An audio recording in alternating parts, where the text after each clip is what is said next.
Hello बच्चों, आज अपन start करने वाले हैं 12th की फिजिक्स। और फिजिक्स स्टार्ट करने से पहले मैं आपसे एक रिक्वेस्ट करूंगा कि आप वेक्टर वाले टॉपिक को बहुत अच्छे से करके आ जाओ।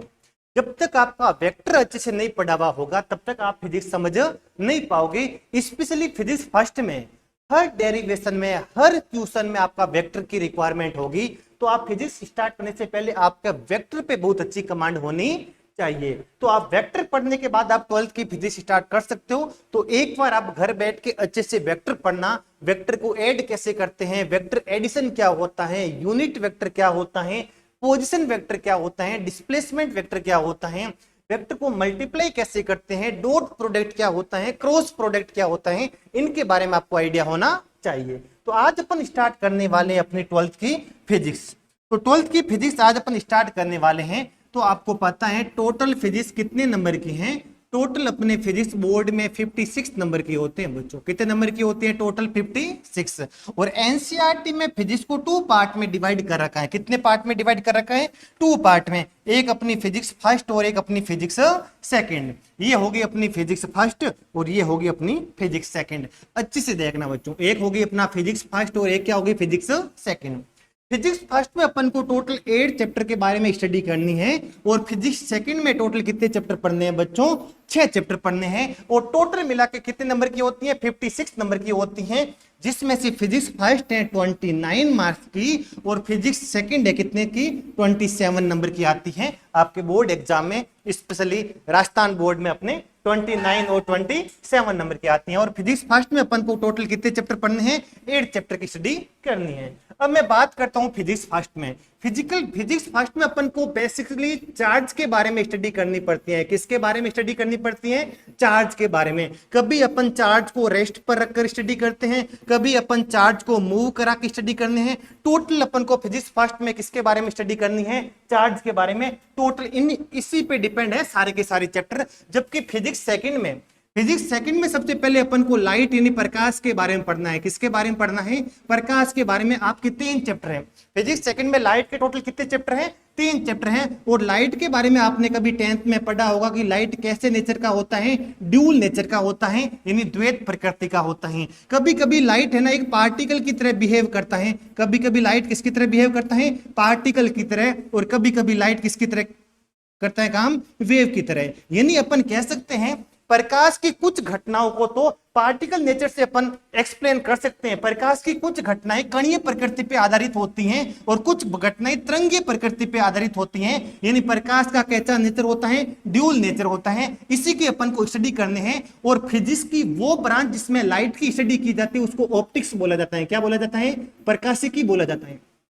तो अच्छे से सुनना, फिजिक्स की वो ब्रांच जिसमें लाइट के बारे में अपन स्टडी करते हैं उसको ऑप्टिक्स बोलते हैं। और लाइट बताओ किस नेचर का होता है? ड्यूल नेचर का होता है। कभी कभी पार्टिकल की तरह बिहेव करता है और कभी कभी किसकी तरह बिहेव करता है? वेव की तरह बिहेव करता है। और अपन के फिजिक्स सेकंड में लाइट के टोटल 3 चैप्टर हैं। फर्स्ट चैप्टर आपने देखा होगा तो रे ऑप्टिक्स। कौन सी ऑप्टिक्स है? और ऑप्टिक्स किसको बोलते हैं? फिजिक्स की वे ब्रांच जिसमें लाइट की स्टडी करते हैं उसको ऑप्टिक्स बोला जाता है। पहला चैप्टर है अपना रे ऑप्टिक्स, सेकंड चैप्टर है अपना वेव ऑप्टिक्स। कौन सा ऑप्टिक्स?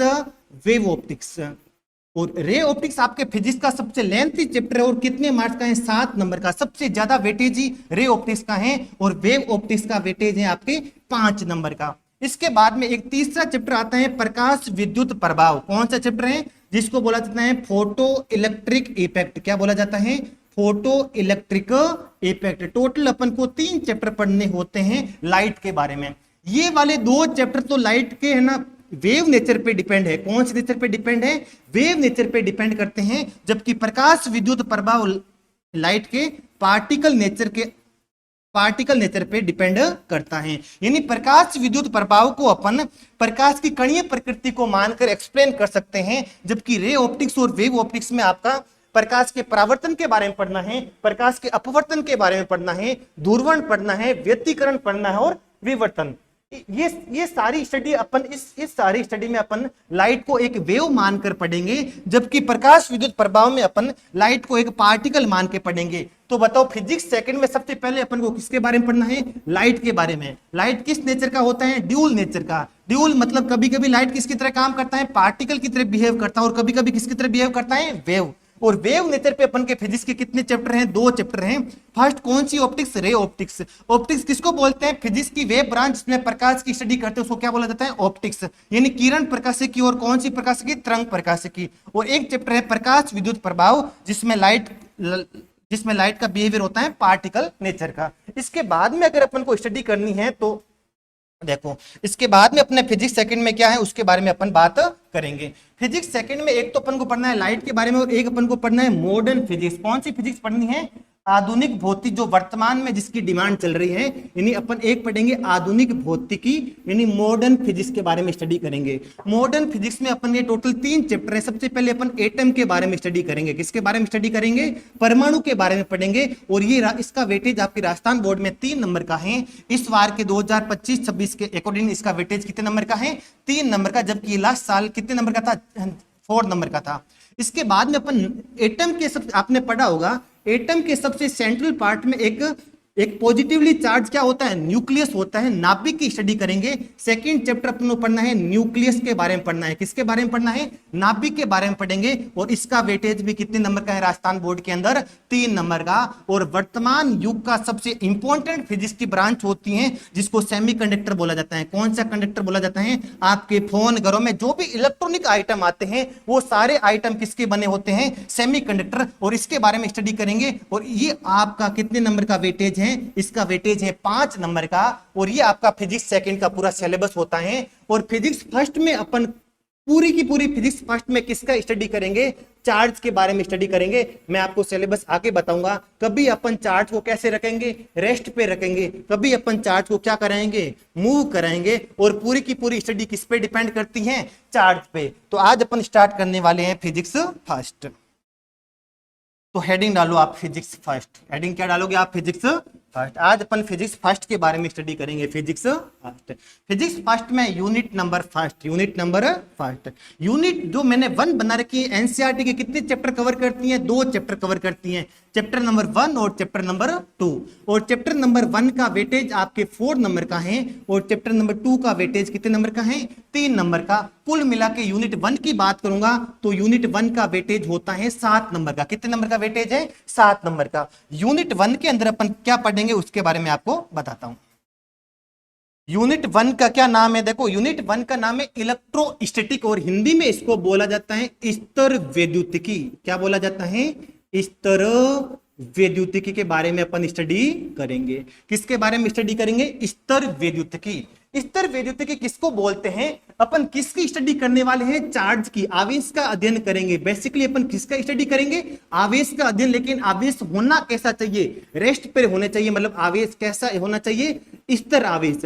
यानी भौतिक विज्ञान की वह शाखा जिसके अंदर स्तर आवेशों का अध्ययन किया जाता है उसको इलेक्ट्रोस्टैटिक बोला जाता है, या हिंदी में स्तर वैद्युतिकी बोला जाता है। तुम इसकी परिभाषा भी लिख सकते हो। क्या लिख सकते हो? भौतिक विज्ञान की वह शाखा जिसके अंदर स्तर आवेशों का अध्ययन किया जाता है। स्तर आवेश क्या क्या प्रॉपर्टी शो करते हैं, कौन कौन सी फील्ड जनरेट करते हैं, उसकी अपन स्टडी करेंगे इस चैप्टर के अंदर। तो लिखो, study of charge at rest. Charge की स्टडी करेंगे, लेकिन चार्ज होना कैसा चाहिए? रेस्ट में होना चाहिए, मोशन में नहीं होना चाहिए। और फिजिक्स की इस ब्रांच को इलेक्ट्रोस्टैटिक या क्या बोला जाता है? स्तर वैद्युतिकी बोला जाता है। इसके अंदर मैं बात करता हूं, इसके अंदर अपन टोटल अपन को 10 टॉपिक पढ़ने हैं। कितने टॉपिक पढ़ने हैं इसके अंदर? टोटल अपन को 10 टॉपिकों के बारे में स्टडी करनी है। फर्स्ट टॉपिक है इलेक्ट्रिक चार्ज, और हिंदी में इसको बोले तो बोले विद्युत आवेश। सबसे पहले अपन को आवेश के बारे में सीखना है कि आवेश होता क्या है, आवेश की यूनिट क्या होती है, मात्रक क्या होता है, डायमेंशन क्या होती है, विमा के बारे में पढ़ना है। और आवेश के कौन कौन से गुणधर्म होते हैं। कोई भी अगर चार्ज पार्टिकल है वो अपने चारों ओर कौन सा फील्ड जनरेट करेगा, इलेक्ट्रिक फील्ड कौन सा चार्ज जनरेट करता है, मैग्नेटिक फील्ड कैसे जनरेट होती हैं, इलेक्ट्रोमैग्नेटिक वेव कैसे जनरेट होती हैं, वो सारी अपन इलेक्ट्रिक चार्ज के अंदर बेसिकली स्टडी करते हैं। तो अपन का फर्स्ट चैप्टर कौन सा है? विद्युत आवेश। सेकंड अपना टॉपिक है अपना कूलम्ब्स लॉ। इसके अंदर फर्स्ट यूनिट के अंदर सेकंड टॉपिक कौन सा है? कूलम्ब्स लॉ, जिसको हिंदी में बोला जाता है कूलाम का नियम। कौन सा नियम बोला जाता है? कूलाम का नियम। आपने कभी पढ़ा होगा, अगर कोई 2 सिमिलर चार्ज आसपास आ जाए तो एक दूसरे को रिपेल करते हैं, प्रतिकर्षित करते हैं, जबकि 2 ऑपोजिट चार्ज एक दूसरे के पास आ जाए तो अट्रैक्ट करते हैं। ये तो अपन को पता है, अट्रैक्ट करते हैं या फिर रिपेल करते हैं। लेकिन इनके बीच में कितना फोर्स लगता है वो न्यूमेरिकल वैल्यू, यानी 5 न्यूटन लगेगा, 10 न्यूटन लगेगा, वो न्यूमेरिकल वैल्यू निकालने के लिए कूलाम ने एक नियम दिया था। किसने नियम दिया था? कूलाम ने। उसी को बोला जाता है कूलाम का नियम। कूलाम का नियम का एप्लीकेशन क्या है? 2 पॉइंट चार्ज के बीच में कितना फोर्स लगेगा, उस फोर्स का मैग्नीट्यूड कूलाम के लॉ से निकलता है। फोर्स लगेगा ये अपन को पता है, सिमिलर चार्ज एक दूसरे को रिपेल करेंगे, ऑपोजिट चार्ज एक दूसरे को अट्रैक्ट करेंगे, लेकिन उस फोर्स का मैग्नीट्यूड कितना होगा, परिमाण कितना होगा, वो कौन सा लॉ देता है? कूलाम्स लॉ देता है। ये अपन इसके बारे में पूरा डिटेल से स्टडी करेंगे, कितना फोर्स लगेगा, कैसे लगेगा, उसके बारे में स्टडी करेंगे। तीसरा टॉपिक है इलेक्ट्रिक फील्ड। कौन सा टॉपिक है? इलेक्ट्रिक फील्ड और इलेक्ट्रिक फील्ड लाइंस। हिंदी में इसको बोला जाता है, देखो हिंदी आपको बहुत जरूरी है हिंदी मीडियम के लिए, लिखो हिंदी मीडियम के लिए इलेक्ट्रिक फील्ड मतलब विद्युत क्षेत्र। और कुछ ऐसे वर्ड है जिनका आपको इंग्लिश भी पता होना चाहिए। इलेक्ट्रिक फील्ड लाइंस मतलब होता है विद्युत क्षेत्र रेखाएं। क्या बोला जाता है? विद्युत क्षेत्र रेखाएं। अब इसके बाद में मैं आपको विद्युत क्षेत्र के बारे में बताऊंगा।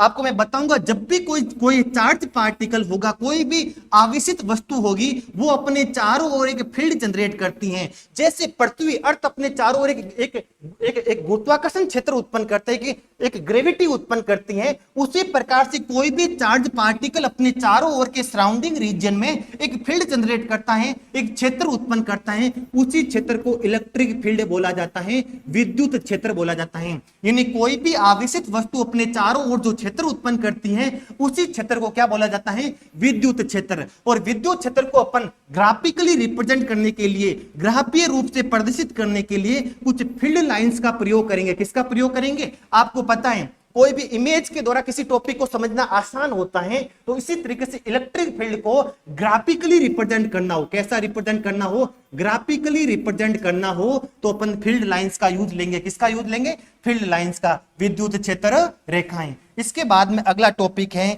विद्युत फ्लक्स। हिंदी में क्या बोलेंगे इसको?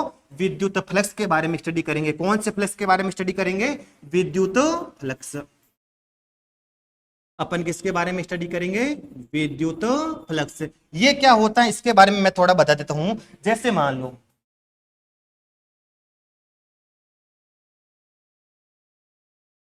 विद्युत फ्लक्स के बारे में स्टडी करेंगे। जैसे मान लो जी यहाँ कोई इलेक्ट्रिक फील्ड है, यहाँ पर कौन सी फील्ड है? मान लीजिए यहाँ पर कोई इलेक्ट्रिक फील्ड आ रही है, और इस इलेक्ट्रिक फील्ड के अंदर मैंने कोई सरफेस रख दी। क्या रख दी? कोई सरफेस। जैसे मान लो ये मैंने कोई इलेक्ट्रिक फील्ड के अंदर सरफेस रख दी, तो इसको कितनी फील्ड लाइंस काट के जा रही है? यहाँ पर टोटल कितनी फील्ड लाइंस है?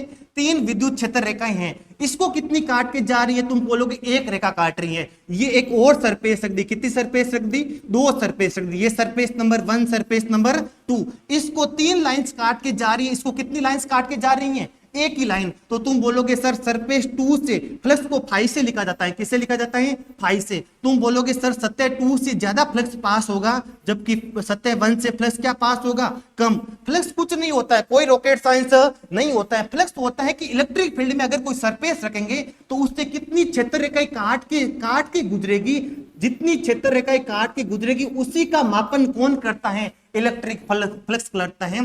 जिससे जितनी ज्यादा क्षेत्र रेखाएं गुजरेगी उससे उतना ही क्या गुजरेगा? ज्यादा फ्लक्स। फ्लक्स किसके प्रोपोर्शनल होता है? फ्लक्स समानुपाती होता है फील्ड लाइंस के। किसके समानुपाती होता है? फील्ड लाइन से। सतह से जितनी ज्यादा फील्ड लाइंस काटेगी उस सतह से उतना ही ज्यादा क्या गुजरेगा? फ्लक्स गुजरेगा। तो फ्लक्स कोई रॉकेट साइंस नहीं होते हैं। और फ्लक्स अपन क्या करते हैं? विद्युत क्षेत्र में रखे किसी भी सतह से काट कर गुजरने वाली बल रेखाओं की संख्याओं का मापन ही क्या कहलाता है? विद्युत फ्लक्स। जिस सतह से जितनी ज्यादा बल रेखाएं गुजरेगी उससे उतना ही ज्यादा क्या गुजरेगा? फ्लक्स। ये अपन पढ़ेंगे, फ्लक्स के बारे में बहुत डिटेल से स्टडी करेंगे, और ये बहुत इंपॉर्टेंट टॉपिक भी है। और फिर ये सबसे इंपॉर्टेंट टॉपिक है गाउस का नियम, गॉस लॉ। कौन सा लॉ? Gauss law. और इसका एप्लीकेशन पढ़ना है। क्या पढ़ना है? गॉस लॉ और इसका एप्लीकेशन। कौन सा नियम पढ़ने वाले हैं? ये पक्का डेरिवेशन आते हैं, इस टॉपिक से पक्का डेरिवेशन आती है। कौन सा नियम पढ़ेंगे? गाउस का नियम और इसके अनुप्रयोग। गाउस के नियम के 3 अनुप्रयोग आपके सिलेबस में दे रखे हैं, उसके बारे में स्टडी करेंगे। आपको पता है सरफेस 2 प्रकार की होती हैं। कोई भी सतह, एक तो होती है ओपन सरफेस और एक कैसी सरफेस होती है? Close surface. जैसे मेरी हथेली है, मेरी हथेली कैसी सरफेस है? ये एक ओपन सरफेस है, जबकि मैंने अगर ऐसा कर दिया तो ये कैसी सरफेस बन गई, ये एक क्लोज सरफेस बन गई। हथेली एक ओपन सरफेस है। ओपन सर देखो गाउस का नियम केवल क्लोज सरफेस के लिए अप्लाई होता है। कैसी सरफेस के लिए अप्लाई होता है? क्लोज सरफेस के लिए। अपन को ओपन सरफेस का तो अपन उसमें स्टडी करेंगे, लेकिन क्लोज सरफेस से कितना फ्लक्स पास होगा, कितना फ्लक्स गुजरेगा, उसके बारे में एक लॉ आता है। उसी को कौन सा लॉ बोला जाता है? Gauss law. Gauss law Gauss law की मदद से अपन किसको बताओ क्या फाइंड आउट करते हैं?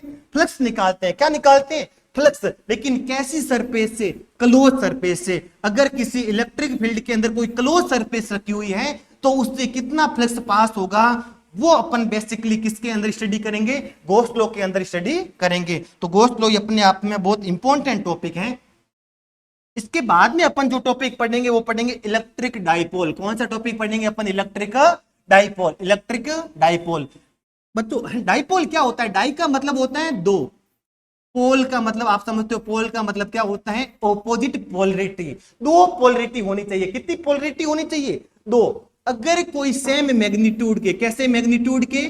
मैग्नीट्यूड इक्वल होना चाहिए, लेकिन ऑपोजिट नेचर के दो चार्ज पार्टिकल एक दूसरे के पास आ जाते हैं तो उस पूरे सिस्टम को अपन क्या बोल देते हैं? डाइपोल बोल देते हैं। और डाइपोल के लिए अपन निकालते हैं इलेक्ट्रिक फील्ड की इंटेंसिटी निकालते हैं, तीव्रता विवरता बहुत कुछ पढ़ते हैं। इसकी अक्ष क्या होती है, निरक्ष क्या होती है, इस पर कितना टॉर्क लगता है, एक विद्युत क्षेत्र में अगर कोई डाइपोल रखा तो इस पर कितना टॉर्क लगेगा, वो सभी स्टडी किसके अंदर करेंगे? अपन इलेक्ट्रिक डाइपोल के अंदर स्टडी करते हैं। फिर अपन किसकी स्टडी करेंगे? देखो फिर अपन स्टडी करेंगे इसकी इलेक्ट्रोस्टैटिक पोटेंशियल। किसकी स्टडी करेंगे? Electrostatic potential. तो देखो इलेक्ट्रोस्टैटिक पोटेंशियल को हिंदी में क्या बोला जाता है? स्तर विद्युत विभव। कौन सा बोला जाता है बच्चों? स्तर विद्युत विभव। आपको पता है कोई भी चार्ज पार्टिकल अपने चारों ओर एक फील्ड जनरेट करता है, उसको इलेक्ट्रिक फील्ड बोलते हैं। कौन सी फील्ड बोला जाता है? Electric field. अब मेरे को मेजर करना है कि कहां पर इलेक्ट्रिक फील्ड वीक है और कहां पर स्ट्रॉन्ग है। अगर इलेक्ट्रिक फील्ड का मेजर करना है, किसी भी इलेक्ट्रिक फील्ड को मेरे को अगर मेजर करना है कि इलेक्ट्रिक फील्ड कहां स्ट्रॉन्ग है और कहां वीक है, इलेक्ट्रिक फील्ड को मेजर करने के दो मेथड होते हैं। कितने मेथड होते हैं बच्चों? दो। किसी भी इलेक्ट्रिक फील्ड को मेजर का मतलब इसकी वीकनेस और स्ट्रॉन्गनेस के बारे में बताना है, कहां पर फील्ड स्ट्रॉन्ग है और कहां पर फील्ड कैसी है? वीक है। एक मेथड होता है वेक्टर मेथड। कौन सा मेथड होता है? Vector method. और एक मेथड होता है स्केलर मेथड। तो आज के बाद याद रखना, कोई भी चार्ज पार्टिकल अपने चारों ओर एक इलेक्ट्रिक फील्ड जनरेट करता है और उस इलेक्ट्रिक फील्ड का मेजरमेंट कितने टाइप से किया जाता है? दो टाइप से। एक मेजरमेंट निकालने का वेक्टर मेथड होता है, एक स्केलर मेथड होता है। मेजरमेंट मतलब कहां पर वीक होगी और कहां पर स्ट्रॉन्ग होगी। वेक्टर मेथड को अपन बोला जाता है electric field intensity. Vector method जो अपन पढ़ते हैं उसको क्या बोला जाता है? इलेक्ट्रिक फील्ड इंटेंसिटी, या हिंदी में बोला जाता है विद्युत क्षेत्र की तीव्रता। क्या बोला जाता है? विद्युत क्षेत्र की तीव्रता। अच्छे से सुनना, कोई भी चार्ज पार्टिकल अपने चारों ओर एक इलेक्ट्रिक फील्ड पैदा करेगा। इलेक्ट्रिक फील्ड कहां स्ट्रॉन्ग होगी, कहां वीक होगी, किस नेचर की होगी, वो सारा स्टडी करने के लिए इसको मेजर करना पड़ेगा। मेजर करने के कितने मेथड हैं? दो। एक वेक्टर मेथड और एक स्केलर मेथड। वेक्टर मेथड जो अपन पढ़ेंगे इलेक्ट्रिक फील्ड को मेजर करने के लिए, उसको बोला जाता है इलेक्ट्रिक फील्ड इंटेंसिटी और उसको लिखा जाता है ई वेक्टर से। किससे लिखा जाता है? ई वेक्टर से। और आपने सुना होगा कि वेक्टर को हैंडल करना थोड़ा डिफिकल्ट होता है, तो एक इसका अल्टरनेट मेथड और निकाला था। फील्ड को मेजर करने का एक स्केलर मेथड होता है, उसी स्केलर मेथड को इलेक्ट्रोस्टैटिक पोटेंशियल। इलेक्ट्रोस्टैटिक पोटेंशियल भी किसको मेजर करता है? इलेक्ट्रिक फील्ड को। लेकिन ये कैसा मेथड होता है? स्केलर मेथड होता है। और इसको किससे लिखा जाता है? वी से लिखा जाता है। तो ध्यान रखना, कोई भी चार्ज पार्टिकल अपने चारों ओर एक फील्ड जनरेट करेगा, उसको इलेक्ट्रिक फील्ड बोलेंगे। इलेक्ट्रिक फील्ड को मेजर करने के दो मेथड होते हैं, एक वेक्टर और एक स्केलर। वेक्टर मेथड को अपन बोला जाता है इलेक्ट्रिक फील्ड इंटेंसिटी बोलते हैं, हिंदी में विद्युत क्षेत्र की तीव्रता बोलते हैं, लिखते ई वेक्टर से हैं। लेकिन वेक्टर को हैंडल करना डिफिकल्ट होता है, तो इसका एक अल्टरनेट मेथड निकाला, एक वैकल्प और निकाला, स्केलर मेथड। और उसी स्केलर मेथड को क्या बोला जाता है? इलेक्ट्रोस्टैटिक पोटेंशियल बोला जाता है। और इसके बाद में अपन को जो पढ़ना है इक्विपोटेंशियल सरफेस। कैसी सरफेस के बारे में स्टडी करना है? इक्विपोटेंशियल सरफेस, जिसको हिंदी में बोला जाता है समविभु पृष्ठ। कैसे पृष्ठ? समविभु पृष्ठ, यानी एक ऐसा पृष्ठ की स्टडी करनी है जिसके हर पॉइंट का पोटेंशियल क्या रहे? सेम। मान लीजिए इस पॉइंट का पोटेंशियल 5 वोल्ट है तो इसका भी 5 होना चाहिए, इसका भी, यानी ऐसी सरफेस जिसके हर पॉइंट का पोटेंशियल क्या होना चाहिए? इक्वल। ऐसी सरफेस के बारे में अपन स्टडी करेंगे। इस सरफेस बहुत ही अच्छी अच्छी प्रॉपर्टीज रखती हैं। आप पढ़ोगे कि इलेक्ट्रिक फील्ड हमेशा इक्विपोटेंशियल सरफेस के परपेंडिकुलर होती हैं। बहुत कुछ अपन इसके प्रॉपर्टीज के बारे में पढ़ेंगे। फिर पढ़ेंगे इलेक्ट्रोस्टैटिक पोटेंशियल एनर्जी। हिंदी में क्या बोला जाता है इसको? स्तर विद्युत स्थितिज ऊर्जा। कौन सी ऊर्जा पढ़ेंगे अपन? स्तर विद्युत स्थितिज ऊर्जा। अब अच्छे से सुनना इसके बारे में थोड़ा आपको बताता हूं।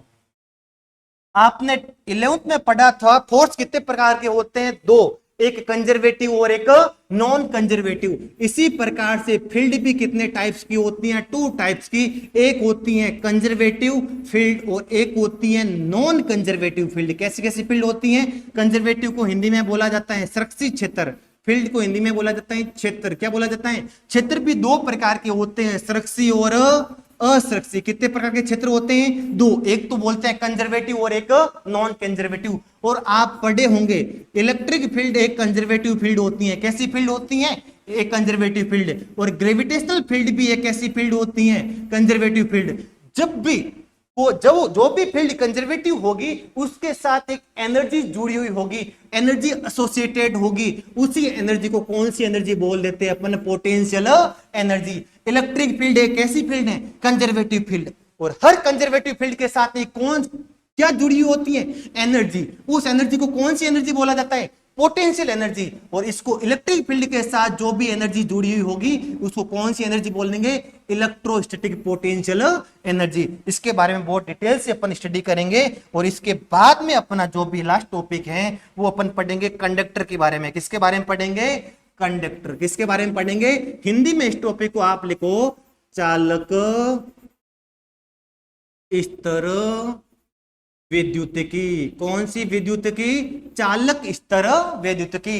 यानी चालक के बारे में स्टडी करेंगे जो कौन सी कंडीशन में होगा? इलेक्ट्रोस्टैटिक कंडीशन में होगा, यानी स्तर विद्युतिकी अवस्था में होगा। आपने पढ़ा होगा कि कभी कभी आपको थोड़ा बहुत बेसिक आइडिया होगा, एक होता है चालक और एक क्या होता है? कुचालक। चालक किसको बोलते हैं? कंडक्टर किसको बोला जाता है? चालक को बोला जाता है कंडक्टर और कुचालक को बोला जाता है नॉन कंडक्टर। चालक किसको बोलते हैं? चालक उसको बोलते हैं जिसके अंदर बहुत अधिक मात्रा में क्या होना चाहिए? Free electron. को क्या होना चाहिए? चालक को फ्री इलेक्ट्रॉनों का समुद्र बोलते हैं। कौन से इलेक्ट्रॉनों का समुद्र बोलते हैं? फ्री इलेक्ट्रॉनों को क्या बोलते हैं? समुद्र। फ्री का मतलब ऐसे इलेक्ट्रॉन जिस पर किसी की कोई रोक टोक नहीं। जैसे मैं बोल ये न्यूक्लियस होता है, न्यूक्लियस के बाहर क्या लगाते लेते हैं? इलेक्ट्रॉन चक्कर। क्या होता है बच्चों? मेटल्स में क्या होता है? धातु में क्या होता है? आउटर मोस्ट सेल के जो इलेक्ट्रॉन होते हैं उस पर न्यूक्लियस का अट्रैक्शन ऑलमोस्ट क्या हो जाता है? नील हो जाता है, 0 हो जाता है। धातुओं में अच्छे से सुनना, मेटल्स में क्या होते हैं? धातु में क्या होता है? आउटर मोस्ट सेल के इलेक्ट्रॉनों पर न्यूक्लियस का अट्रैक्शन ऑलमोस्ट क्या हो जाता है? नील हो जाता है। ये आउटर मोस्ट के सारे इलेक्ट्रॉन क्या होते हैं? फ्री होते हैं। और जिसके अंदर बहुत अधिक संख्या में फ्री इलेक्ट्रॉन हो उन्हीं को क्या बोला जाता है? चालक। और सबसे ज्यादा फ्री इलेक्ट्रॉन किसमें होते हैं? मेटल्स में, धातु में होते हैं। तो धातु को ही क्या बोल दिया जाता है? चालक बोल दिया जाता है, क्योंकि धातु में बहुत अधिक संख्या में क्या होते हैं? मुक्त इलेक्ट्रॉन। जबकि कुचालक किसको बोला जाता है? जिसके अंदर कोई मुक्त इलेक्ट्रॉन नहीं हो। आउटर मोस्ट सेल का इलेक्ट्रॉन भी न्यूक्लियस के साथ एक स्ट्रॉन्ग अट्रैक्शन से जुड़ा हुआ रहेगा, एक स्ट्रॉन्ग अट्रैक्शन के साथ क्या रहेगा? जुड़ा हुआ रहेगा। और कोई इलेक्ट्रॉन तो होंगे, इलेक्ट्रॉन तो चालक में भी होते हैं, कुचालक में भी होंगे, लेकिन कुचालक में फ्री इलेक्ट्रॉन, माँ बाप का अभी भी उस पर कंट्रोल है। चालक के इलेक्ट्रॉनों पे माँ बाप का कोई कंट्रोल नहीं होता है। चालकों में बहुत अधिक संख्या में क्या होते हैं? घूमने वाले इलेक्ट्रॉन होते हैं। इसीलिए तो चालक में धारा का आसानी से प्रवाह होता है। कोई कहते हैं करंट, कोई कह रहा है करंट का फ्लो हो रहा है, कोई कह रहा है धारा बह रही है। वास्तव में धारा बह रही है, इसका मतलब कौन फ्लो कर रहा है?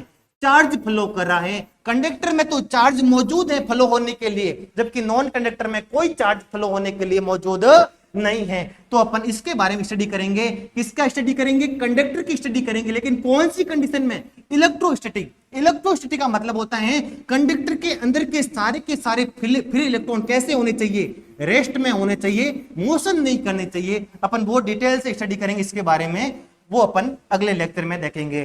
तो आप देख लीजिए, टोटल यूनिट, इस पूरी यूनिट को कंप्लीट करने में मेरे को ऑलमोस्ट 25 लेक्चर लगते हैं। कितने लेक्चर लगते हैं बच्चों? ऑलमोस्ट अपन को 25 लेक्चर लगते हैं, और 1 घंटे का एक एक लेक्चर होगा तो 25 घंटे का पूरा सिलेबस है। 7 नंबर पूरा कवर करता है और बहुत आसान है। तो ये अपन कवर करेंगे। अगले लेक्चर से अपन स्टार्ट करेंगे इलेक्ट्रिक चार्ज। तो इस लेक्चर के लिए इतना ही। Thank you so much.